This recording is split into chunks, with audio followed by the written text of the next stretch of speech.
Assalamualaikum warahmatullahi wabarakatuh. Saya Reni Rahmawati dan rekan saya Lulu Wulandari. Pada kesempatan ini kita akan membahas tentang filsafat pendidikan menurut aliran realisme, skolatisme, dan pragmatisme. Sebelum kita membahas itu, maka kita akan terlebih dahulu akan mengetahui tentang pengertian dari filsafat. Apa itu berfilsafat? Filsafat itu merupakan berpikir. Namun tidak semua berpikir itu disebut dengan filsafat. Dengan demikian, berfilsafat itu merupakan berpikir dengan secara mendalam dan sungguh-sungguh. Menurut Immanuel Kant, ilmu atau pokok ilmu pengetahuan adalah berfilsafat. Selanjutnya adalah fungsi dari filsafat. Adapun fungsi dari filsafat yang pertama itu adalah kreatif, yang kedua adalah menentukan nilai, kemudian menentukan tujuan, kemudian menentukan arah, selanjutnya adalah menuntun pada jalan baru, dan yang terakhir adalah membangun keyakinan atas dasar intelektual. Selanjutnya adalah pengertian dari filsafat pendidikan itu sendiri. Adapun filsafat pendidikan itu merupakan filsafat yang diaplikasikan untuk menelaah, kemudian memecahkan masalah-masalah pendidikan. Tentang pengertian realisme. Realisme merupakan ajaran filsafat yang menganggap suatu kebenaran adalah gambaran yang nyata atau salinan sebenarnya dari dunia realitas dari sebuah gagasan yang ada dalam pikiran seseorang. Adapun titik tolak utama realisme adalah bahwa objek-objek dari indera muncul dalam bentuk apa adanya. Adapun pengertian ini adalah menurut Knight tahun 2007. Selanjutnya yaitu pengertian ontologi, epistemologi, dan aksiologi menurut aliran realisme. Adapun ontologi, menurut Smith bagi kaum realis, realitas berhubungan dengan apa yang disebut filsuf sebagai alasan atau pola invarian dalam realitas yang memberikan berbagai macam contoh yang tidak terbatas dalam berbagai macam hal. Selanjutnya yaitu epistemologi. Dalam perspektif epistemologi, aliran realisme menyatakan bahwa hubungan antara subjek dan objek diterangkan sebagai hubungan di mana subjek mendapatkan pengetahuan tentang objek murni karena pengaruh objek itu sendiri dan tidak tergantung oleh si subjek. Pemahaman subjek dengan demikian ditentukan atau dipengaruhi oleh objek. Selanjutnya yaitu tentang aksiologi, yaitu pengertian aksiologi. Adapun pengertian dari aspek aksiologi ini banyak berkaitan dengan bidang nilai. Dalam pendidikan tidak hanya berbicara mengenai proses transfer pengetahuan, melainkan juga mengikuti pemahaman nilai. Dalam kaitan dengan nilai, pandangan realisme menyatakan bahwa nilai bersifat absolut, abadi, namun tetap mengikuti hukum alam yang berlaku. Selanjutnya yaitu pendidikan dalam pandangan realisme. Adapun dalam implikasi filsafat pendidikan realisme ini adalah sebagai berikut. Yang pertama tujuannya. Adapun tujuannya adalah penyesuaian hidup dan tanggung jawab sosial. Yang kedua, kurikulumnya itu komprehensif, yaitu mencakup semua pengetahuan yang berguna, berisi pengetahuan umum dan pengetahuan praktis. Yang ketiga yaitu metodenya. Adapun metode dalam pendidikan menurut pandangan realisme ini adalah belajar itu tergantung pada pengalaman, baik langsung atau tidak langsung. Selanjutnya yang keempat adalah peran peserta didiknya. Adapun peran peserta didik di sini adalah menguasai pengetahuan yang handal dan dapat dipercaya. Dan yang terakhir dalam peranan pendidikannya adalah menguasai pengetahuan, terampil dalam teknik mengajar, dan dengan keras menuntut prestasi peserta didik. Seperti itu. Itu adalah semua menurut Power tahun 1982. Selanjutnya yaitu tokoh-tokoh aliran filsafat pendidikan dalam realisme. Terdapat 3 tokoh, yang pertama itu Thomas Aquinas, yang kedua Aristoteles, dan yang ketiga adalah Brody. Yang pertama Thomas Aquinas. Thomas Aquinas ini seorang filsuf dan teolog yang terkenal pada abad pertengahan. Pemikirannya yang terkenal adalah merumuskan etika dan doktrin gereja. Adapun beliau menganggap bahwasanya realisme ilmiah itu percaya bahwa adanya realitas yang ada terlepas dari pengetahuan kita, dan metode ilmiah adalah cara terbaik untuk mendapatkan akurasi dari apa yang ada di dunia dan bagaimana cara kerjanya. Yang kedua yaitu Aristoteles. Aristoteles ini seorang filsuf Yunani kuno. Ia berguru kepada Plato dan kemudian menjadi guru Alexander Agung. Beliau mengembangkan realisme yang menekankan pada pengetahuan dan nilai-nilai yang objektif. Ketiga yaitu Brody. Harry Brody. Ia dilahirkan di daerah Polandia dari keluarga Yahudi yang berada, anak sulung dari 4 bersaudara, dan mengawali pendidikannya di Cedar tradisional. Adapun anggapan beliau adalah pendidikan itu adalah sebuah kebutuhan yang mendasar dan hak yang dasar bagi manusia dan kewajiban penting bagi semua masyarakat untuk memastikan bahwa semua anak-anak dilahirkan dengan pendidikan yang baik. Untuk selanjutnya yaitu kelebihan kekurangan filsafat pendidikan menurut pandangan realisme. Adapun kelebihannya yang pertama yaitu program pendidikan itu terfokus sehingga peserta didik dapat menyesuaikan diri secara tepat dalam hidup dan dapat melaksanakan tanggung jawab dalam hidup bermasyarakat. Yang kedua, peranan peserta didik adalah penguasaan pengetahuan yang handal sehingga mampu mengikuti perkembangan iptek. Yang ketiga, dalam hubungannya dengan disiplin, tata cara yang baik sangat penting dalam belajar. Artinya, belajar dilakukan secara terpola berdasarkan pola pada suatu pedoman. Yang keempat, kurikulumnya itu komprehensif yang berisi semua pengetahuan yang berguna dalam penyesuaian diri dalam hidup dan tanggung jawab sosial. Yang kelima, metodenya logis dan psikologis. Semua kegiatan belajar berdasarkan pengalaman baik langsung maupun tidak langsung. Metode mengajar bersifat logis, bertahap, dan beruntun. Selanjutnya yaitu tentang kelemahan dari filsafat pendidikan menurut pandangan realisme. Yang pertama yaitu pada tingkat pendidikan yang paling rendah, anak akan menerima jenis pendidikan yang sama. Menurutnya, pembawaan dan sifat sama pada semua orang. Oleh karena itu, metode isi dalam proses pendidikan harus seragam. Namun, tidak semua manusia itu sama dalam menangkap pelajaran karena kemampuan setiap orang itu berbeda-beda, sehingga harus disesuaikan dalam proses pendidikan. Yang kedua yaitu kekeliruan menilai persepsi. Tidak ada penjelasan mengenai objek khayalan dan halusinasi. Semua persepsi tergantung dari konteks visual. Adapun kelemahan dan kekurangan ini adalah menurut Anik tahun 2011. Nah, pembahasan kita selanjutnya yaitu tentang skolatisme. Adapun pengertian dari skolatisme itu sendiri dalam bahasa Inggris yaitu school yang berarti sekolah atau ajaran atau mazhab. Kemudian kata isme sendiri dalam skolatisme itu menunjukkan suatu paham atau aliran. Sedangkan pendidikan skolatisme adalah filsafat pendidikan yang berorientasi dan meliputi segala tentang sekolah. Adapun pengertian ini menurut Shadli dan Muzakir tahun 2004. Selanjutnya yaitu pengertian ontologi, epistemologi, dan aksiologi menurut aliran skolatisme. Yang pertama adalah ontologi. Menurut skolatisme, Tuhan adalah sesuatu yang paling besar untuk dipikirkan dan sesuatu yang terbesar untuk dipikirkan itu pastilah ada. Ia menyatakan bahwa untuk mengerti Tuhan, pertama-tama orang harus percaya, seperti istilah yang dikemukakannya credo ad intelligam. Artinya, saya percaya supaya saya mengerti. Yang kedua, epistemologi. Menurut pandangan filsafat pendidikan skolatisme, pengetahuan itu bertingkat-tingkat yang dapat dibedakan dalam dua macam, yaitu pengetahuan tentang alam yang diketahui melalui rasio. Yang kedua, pengetahuan tentang kebenaran di luar alam yang diperoleh melalui percaya berdasarkan intuisi.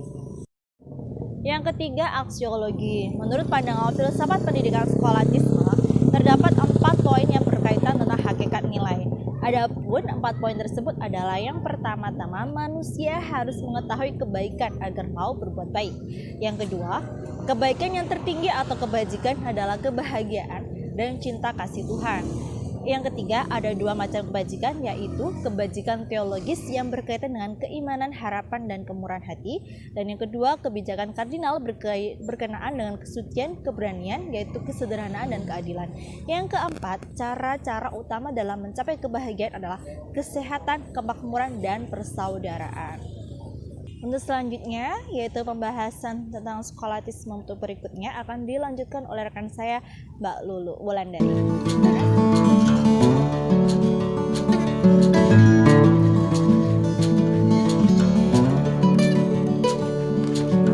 Warahmatullahi wabarakatuh. Selanjutnya saya akan melanjutkan presentasi penjelasan tentang skolatisme dari rekan saya Mbak Reni. Jadi, pendidikan dalam pandangan skolatisme. Yang pertama yang akan dibahas adalah tentang tujuannya. Tujuan pendidikan dalam pandangan skolatisme adalah menjauhkan manusia dari keterbelakangan pengetahuan dan menjadikan manusia memiliki banyak pengetahuan untuk kebahagiaan hidupnya di masa mendatang. Yang kedua adalah kurikulumnya. Kurikulum pendidikan dalam pandangan skolatisme mencakup agama dan humaniora. Selanjutnya tentang metodenya. Metode yang digunakan ada dialektik, ceramah, dan debat. Kemudian kedudukan peserta didik. Peserta didik bersikap pasif dalam penyampaian materi, sedangkan guru aktif dalam penyampaian materi. Selanjutnya, saya akan menjelaskan tentang tokoh-tokoh filsafat pendidikan dalam pandangan skolatisme. Yang pertama adalah Peter Abelard. Beliau merupakan pendiri skolatisme pada abad ke-12. Menurut beliau, skolatisme erat hubungannya dengan filsafat pendidikan perennialisme.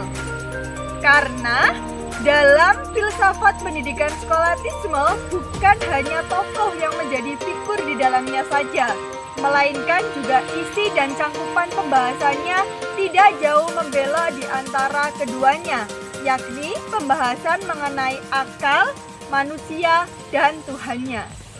Tokoh yang kedua adalah Thomas Aquinas. Thomas Aquinas adalah filosof yang menandai masa kejayaan dari skolastik itu sendiri. Beliau membangun suatu perpaduan realisme antara nalar dan iman, filsafat dan teknologi. Thomas menerima keterbatasan pengetahuan dan manusia. Selanjutnya, saya akan membahas tentang kelebihan dan kekurangan dari filsafat pendidikan skolatisme. Yang pertama adalah kelebihannya. Kelebihan dalam filsafat pendidikan pandangan skolatisme adalah guru sebagai pusat pembelajaran di kelas tentu akan lebih mudah dalam menghandle seluruh kegiatan di kelas. Yang kedua, guru dengan penyampaian materi yang jelas akan memperlancar siswa dalam mencerna materi yang diberikan karena didapat dari sumber yang tepat. Yang ketiga, metode yang digunakan salah satunya adalah diskusi dan debat. Hal ini dapat membuat interaksi antar siswa dengan guru menjadi lebih aktif. Selanjutnya, tentang kekurangan dari filsafat pendidikan skolatisme. Kekurangannya yang pertama adalah siswa cenderung pasif karena peran peserta didik yang pasif dalam penyampaian materi. Yang kedua, kemampuan siswa akan stagnan pada pemahaman materi yang disampaikan oleh guru, sehingga siswa akan sulit mengeksplorasi diri terkait pembelajaran yang disampaikan oleh guru. Setelah kita membahas tentang filsafat pendidikan realisme dan skolatisme, sekarang kita akan membahas tentang pragmatisme. Pragmatisme berasal dari bahasa Yunani yaitu pragmatikos yang memiliki arti cakap dan berpengalaman. Didapati pula asal katanya dari bahasa Inggris yaitu pragmatik yang memiliki arti berkaitan dengan hal-hal praktis. Ada juga yang mengatakan bahwa pragmatisme berasal dari kata pragma yang memiliki arti sesuatu yang dilakukan, suatu aksi, berbuat, dan suatu konsekuensi.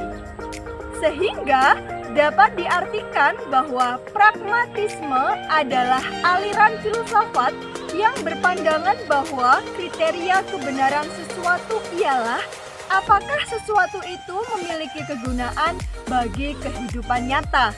Pragmatisme juga dapat diartikan sebagai suatu sikap, metode, dan filsafat yang memakai akibat praktis dari pikiran dan kepercayaan sebagai ukuran untuk menetapkan nilai-nilai kebenaran. Selanjutnya, saya akan membahas tentang dasar lahirnya filsafat pendidikan pragmatisme.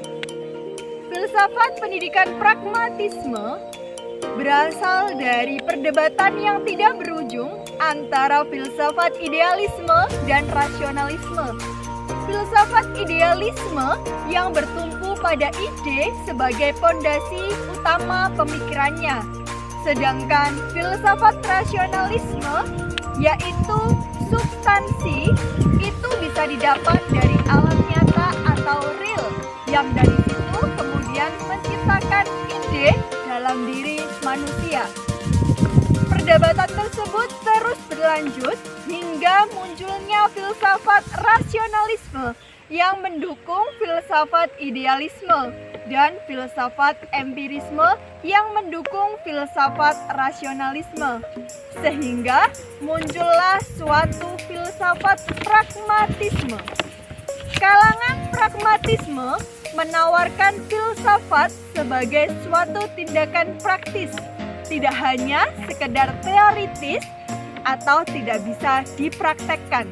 Namun, filsafat pragmatisme ini menuntut sesuatu kebenaran bisa diterima ketika dapat dipraktekkan. Selanjutnya, saya akan membahas tentang ontologi, epistemologi, dan aksiologi.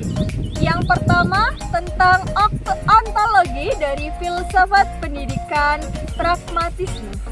Ontologi sebagai filsafat pendidikan pragmatisme dapat diartikan sebagai realitas yang dipahami dan memiliki dua entitas, yaitu entitas individu dan entitas lingkungan. Entitas individu dimaknai manusia secara personal, dan entitas lingkungan dimaknai sebagai lingkungan sosial dan lingkungan alam. Yang kedua, tentang epistemologi. Epistemologi dalam filsafat pendidikan pragmatisme melibatkan individu, organisme, dan lingkungannya. Individu berinteraksi dengan lingkungan untuk hidup, tumbuh, dan berkembang. Interaksi dapat mengubah lingkungan serta dapat mengubah individu itu sendiri. Yang ketiga adalah tentang aksiologi. Aksiologi dalam filsafat pendidikan pragmatisme dapat dimaknai sebagai konsep situasional, tergantung situasi dan lingkungan, nilai relatif terhadap waktu, tempat, dan keadaan. Selanjutnya, saya akan membahas tentang pendidikan dalam pandangan pragmatisme. Yang pertama adalah tujuan pendidikannya. Tujuan pendidikan dalam pandangan pragmatisme memberikan pengalaman untuk penemuan-penemuan baru dalam kehidupan sosial dan pribadi. Yang kedua, siswa dalam pendidikan pandangan pragmatisme dimaknai sebagai suatu organisasi yang memiliki kemampuan yang luar biasa dan kompleks untuk tumbuh. Yang ketiga, kurikulum pendidikannya berisi pengalaman yang teruji yang dapat diubah.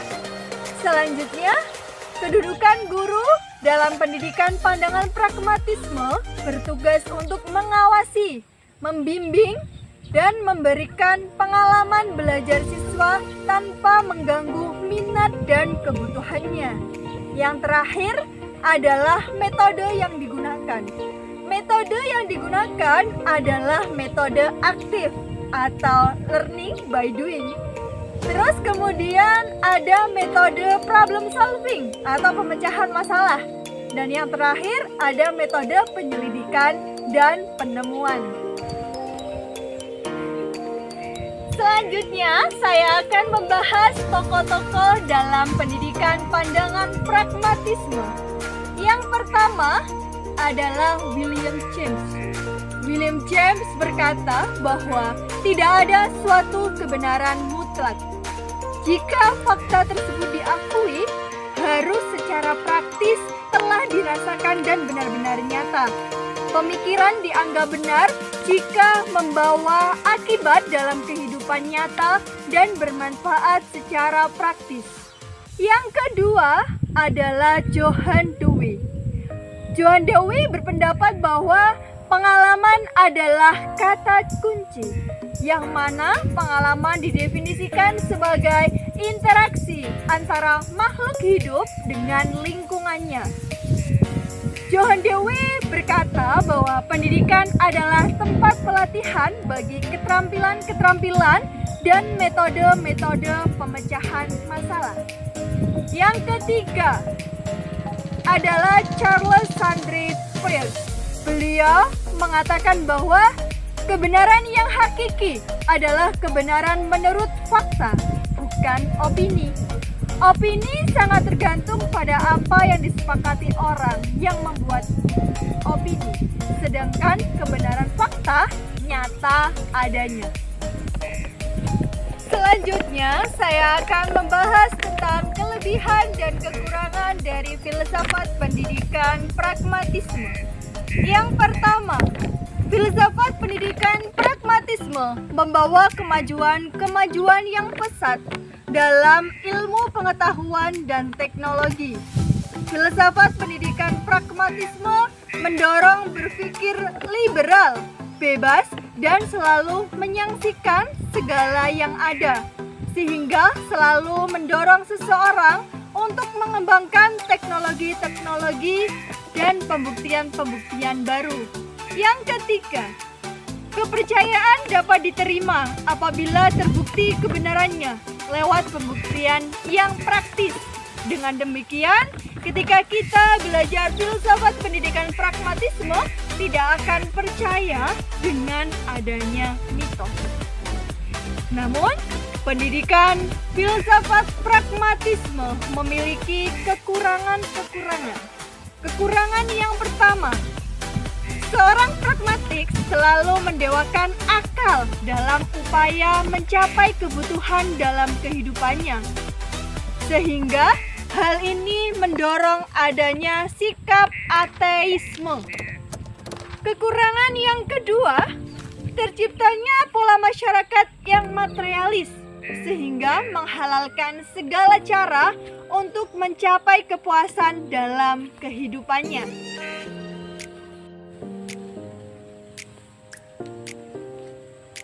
Demikianlah presentasi dari saya.